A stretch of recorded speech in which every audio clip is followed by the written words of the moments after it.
জেলা প্রশাসনের তরফ থেকে একটি বিশেষ ঘোষণা, সমুদ্রে স্নান করার সময় আপনারা বেশি নিচে গিয়ে স্নান করবে না।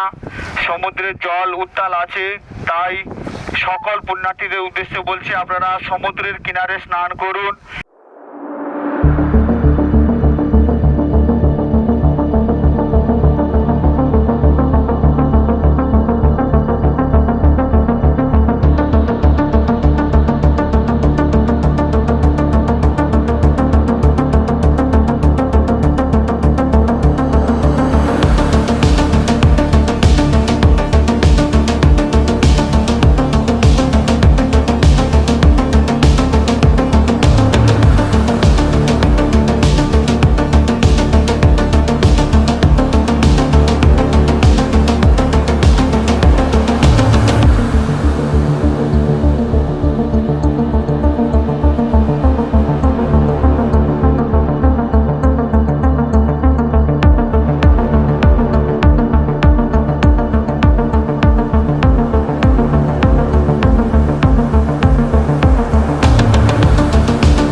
আজকে আমরা জেলা শাসকের নির্দেশে আমাদের যে বিভিন্ন ডিজাস্টার ম্যানেজমেন্ট এজেন্সি আছে তাদের একটা মকড্রিল প্রোগ্রাম এখানে করলাম, যে আমরা বুঝে নিতে চাইলাম যে আমাদের যারা এই রেস্কিউ অপারেশন এই টাইপের কাজের সাথে আমাদের যে এজেন্সিগুলো যুক্ত থাকে তারা কি অবস্থাতে আছে, প্রিপারেডনেস কেমন আছে, তাদের রেসপন্স টাইম কতটা আছে, এবং তার সাথে সাথে আমরা যে ইকুইপমেন্টসগুলো ব্যবহার করে থাকি সাধারণত এই রেস্কিউ অপারেশনে সেগুলো কেমন কাজ করছে, সেগুলো ঠিকঠাক কাজ করছে কি না, বা কত কম সময়ে আমরা রেস্কিউ করতে পারবো যদি এরকম সিচুয়েশান ঘটে, তার একটা মহড়া এখানে আজকে আমরা করলাম। এবং আমাদের যেটা অবজারভেশন যে আমাদের ওয়াটার ড্রোন যেটা এবছর নতুন ইন্ট্রোডাকশান হলো আমাদের গঙ্গাসাগর মেলাতে জেলা প্রশাসনের পক্ষ থেকে, সেটাও কিন্তু খুব ভালো কাজ করলো আমরা দেখলাম। এবং এর সাথে সাথে আমাদের এমনি আদার্স যে স্পিড বোটগুলো আমাদের WWCD, WWCF এবং আমাদের জেলারও দুটো স্পিড বোট আমরা এখানে কাজে লাগিয়েছি।